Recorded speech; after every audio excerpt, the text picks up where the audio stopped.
Welcome back to Capitol Tonight. I'm Tim Boehm. Tonight we're talking with Congressman Brad Knott about the ongoing government shutdown and the continued focus on public safety in our state. Here is the rest of our conversation.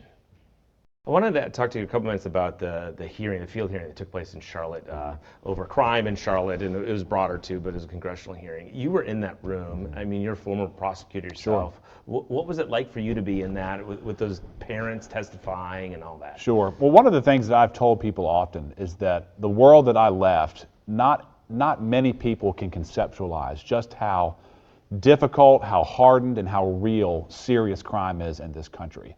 And yes, there are native-born Americans who are terrible criminals, but there's also a huge issue with the open border policies. And you combine all of that into one sphere, and there's real damage being done to the country.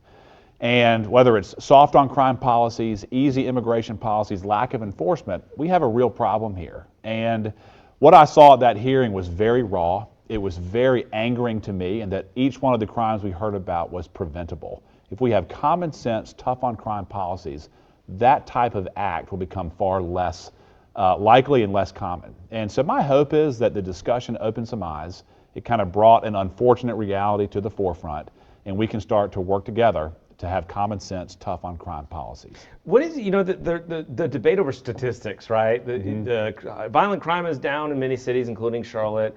How do we juxtapose that with, these are obviously very serious crimes and issues, and even talking about magistrates and judges, that both of these can be real? I mean, do you think both of those things are real? In regards to what the Democrats' witness said, I do not. I think when you go on the ground in Charlotte, it was uniformly crime is out of control, whether it was business owners or people just walking on the sidewalks. And their own witness said that law enforcement's data that he used was inherently flawed. And I don't know if you saw the exchange, but I got him to admit that he excluded 1.5 million deaths, legally qualified homicides, from his statistics. 1.5 million over the last 20 years.